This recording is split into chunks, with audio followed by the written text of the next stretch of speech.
오늘 영상은 우리 집 통신비를 지켜줄 골키퍼 인터넷 끝판왕과 함께합니다.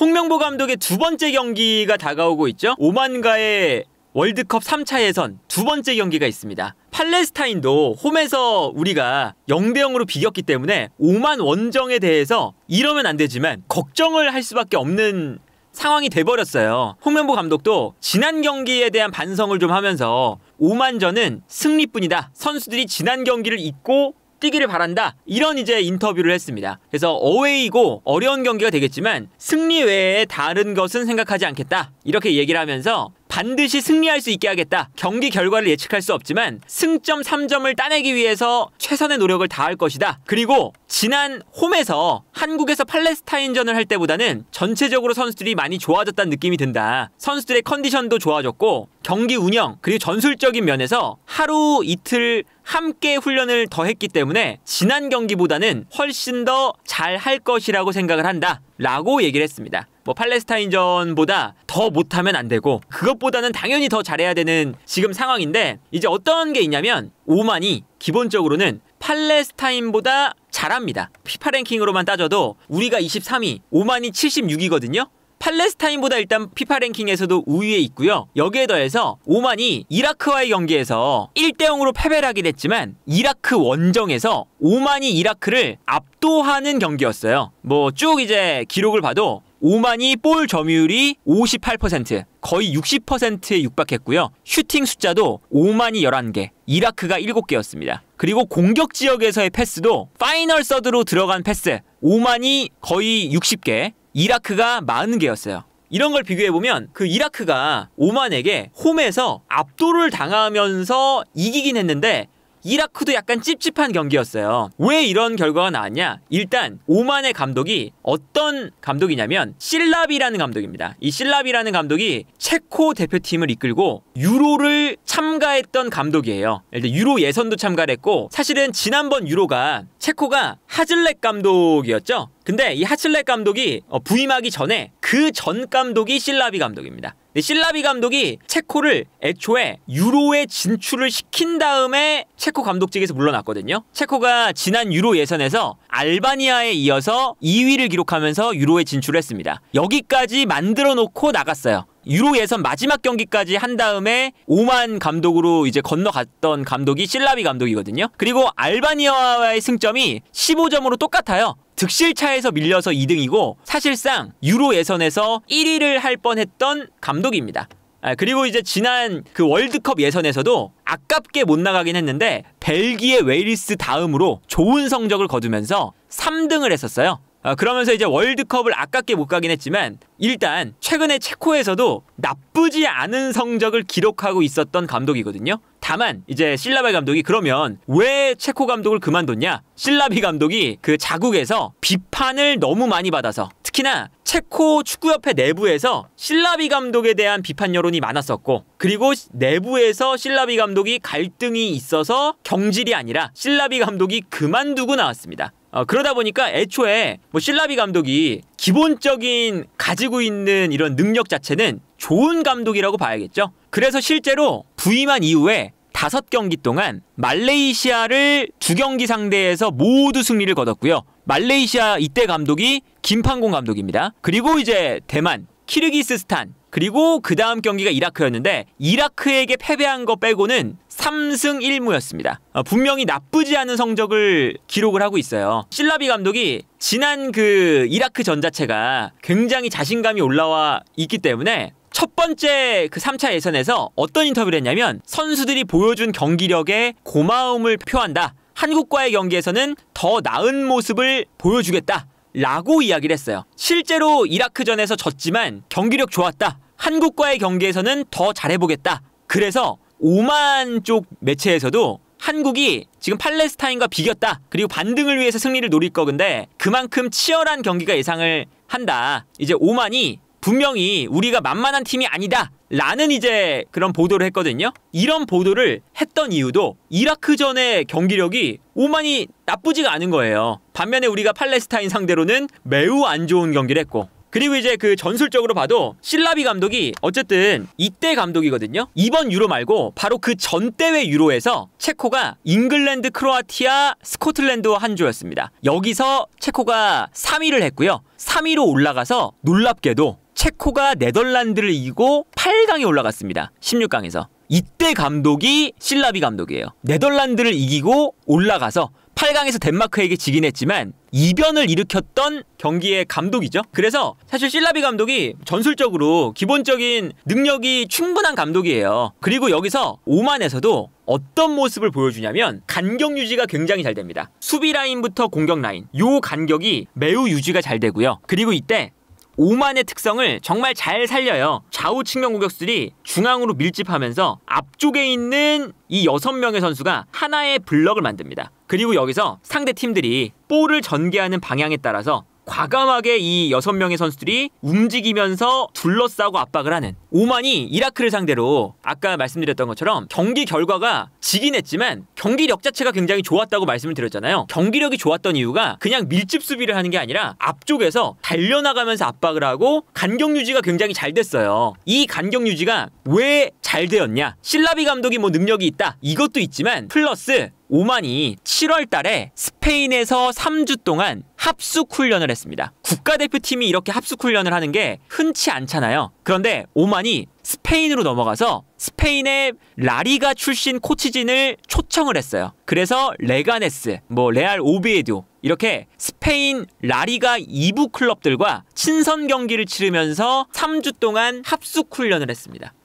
팔레스타인도 물론 모든 선수는 아니었지만 팀이 없는 선수들을 훈련을 좀 시켰었거든요. 모아서 팔레스타인도. 근데 그것보다도 훨씬 더 오만은 모든 선수가 함께 7월 달에 합숙 훈련을 같이 했어요. 왜 이런 게 가능했냐? 오만의 이 선수들이 오만 리그에 한 2개인가 3개 팀에 쏠려 있습니다. 그래서 오만의 거의 이 스쿼드 자체가 같은 팀에서 뛰는 선수들이 굉장히 많아요. 그러다 보니까 자연스럽게 오만이 합숙 훈련도 할 수 있는 좋은 환경이 조성이 되었었던 거죠. 그러다 보니까 지금 전체적으로 봤을 때 오만 자체가 국가대표팀이 하기 힘든 조직력을 갖춘 팀이고, 합숙 훈련을 해서, 그리고 감독도 실라비, 체코에서 분명히 괜찮았던 감독, 능력이 있는 감독을 데려왔어요. 그러다 보니까 일단 전술적으로 그리고 조직적으로는 분명히 오만이 무시할 만한 팀이 아닙니다. 그리고 공격을 할 때도 움직임이나 압박을 할 때의 움직임이 꽤나 조직적인 면들이 있어요. 어떤 거냐? 아까 말씀드린 것처럼 오만이 수비를 할 때 라인이 낮질 않아요. 그리고 2명의 중앙 미드필더, 2선 라인에 3명의 선수, 그 다음에 최전방 공격수, 이 6명의 선수가 좁은 공간을 만들고 있죠.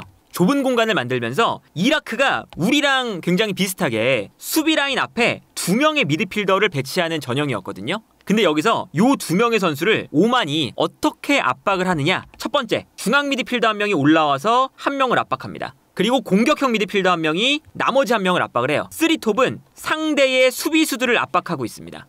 그래서 이 장면에서는 특히나 2명의 미드필더들을 붙잡아 놨으니까 최전방 공격수가 앞쪽에서 수비수를 압박을 하고 있거든요. 그러니까 이라크의 수비가 압박을 당해서 반대편으로 패스를 보내주죠. 그 다음에 다시 이 볼을 따라가요, 공격수가. 근데 여기서 조직적으로 평가를 받는 게 이런 겁니다. 공격수가 달려가니까 다시 이라크가 볼을 받은 다음에 비어있는 공간으로 다시 패스를 보내주거든요. 근데 그 순간 공격수가 이렇게 되면 사실은 달려갔다가 다시 방향을 바꿔서 움직여야 되니까 굉장히 체력 소모가 크잖아요. 그래서 미드필더를 맡고 있었던 선수, 공격형 미드필더가 달려나갑니다.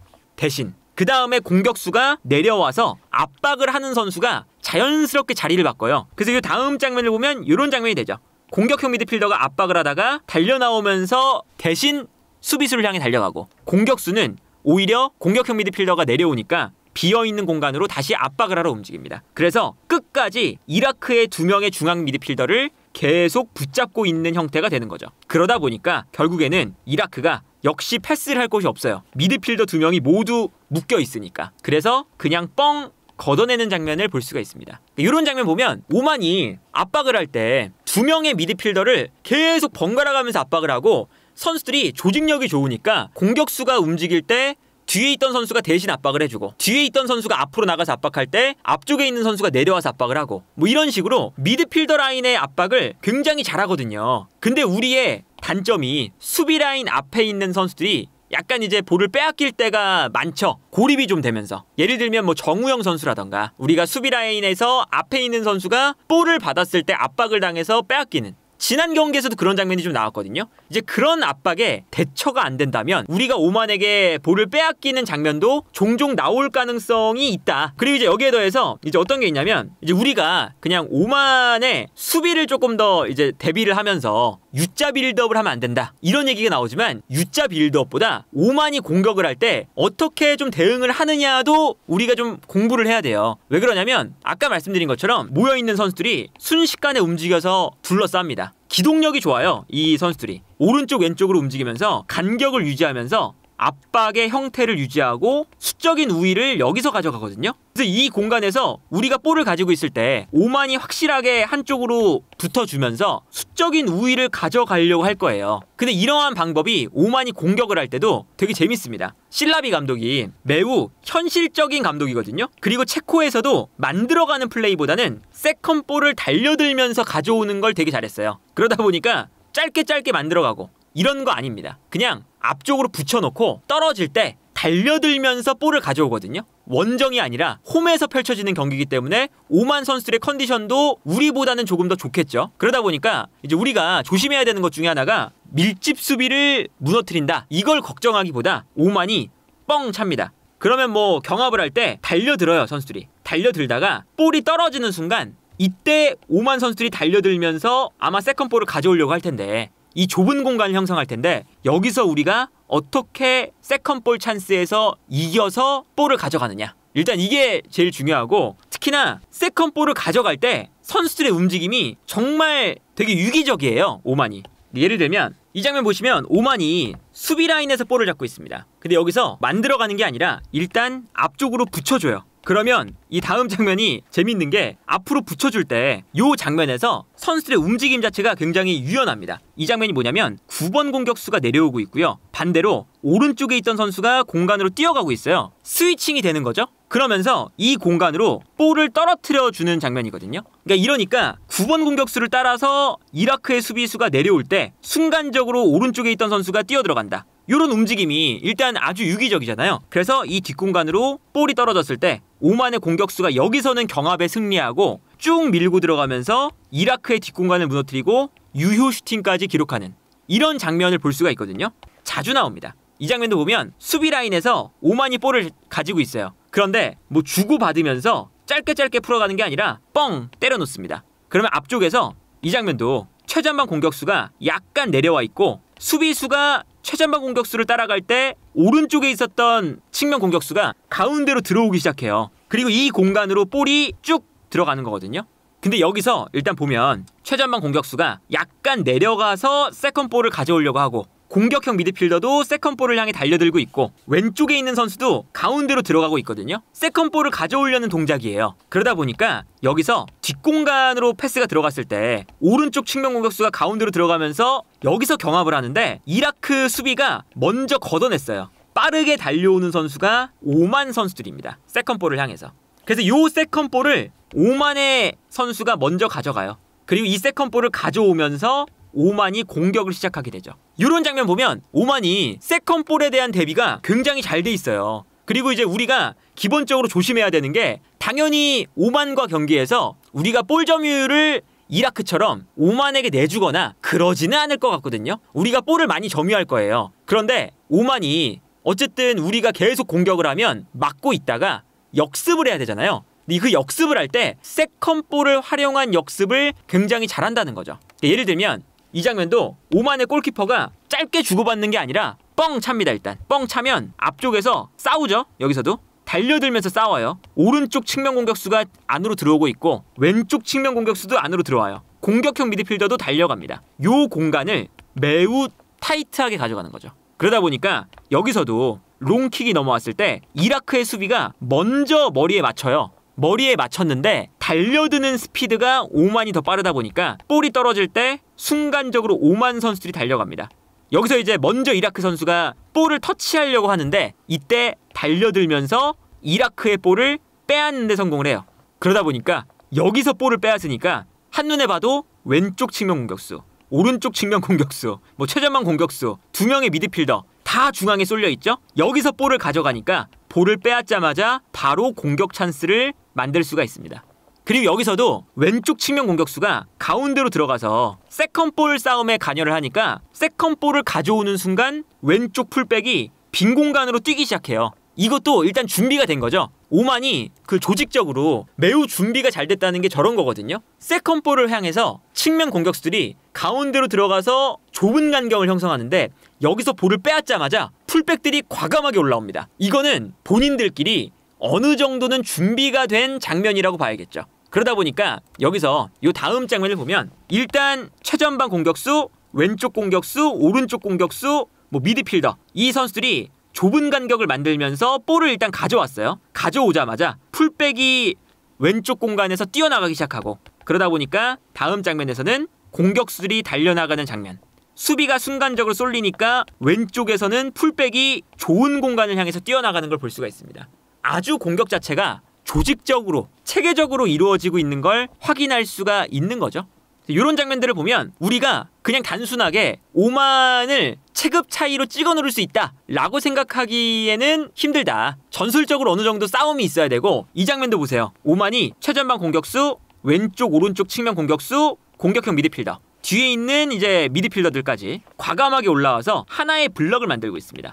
그리고 여기서 이라크가 가운데로 볼이 들어왔을 때 순간적으로 이 선수에게 오만 선수들이 달려들기 시작하죠. 그러다 보니까 이라크가 가운데를 거쳐가지 못하고 측면으로 볼을 빼요. 근데 측면으로 볼을 빼는 순간 이 다음 장면이 오만 선수들이 달려가기 시작합니다. 모든 선수가. 그러니까 여기서 이라크 선수가 볼을 잡았을 때 줄 곳이 없는 거예요. 그래서 뻥! 앞쪽으로 일단 찹니다. 그리고 앞쪽으로 차냈을 때 빠르게 이제 달려들면서 결국에는 오만이 여기서 앞으로 넘어온 볼을 또다시 둘러싸면서 빼앗는 장면을 볼 수가 있어요. 그러니까 이런 장면을 보면 오만이 라인을 내리는 게 아니라 오히려 이라크전을 보면 전방 압박과 세컨볼 싸움 이런 것들을 되게 조직적으로 잘해요. 그러다 보니까 우리가 오만을 상대로 단순하게 그냥 마음 놓고 있어서는 안 된다라는 것을 이제 어느 정도는 우리가 예상을 좀 하고 가야 되고 오만이 당연히 수비를 할 때는 수비를 하거든요. 수비를 할 때도 이 팀이 기본적인 조직이 매우 좋습니다. 수비할 때도.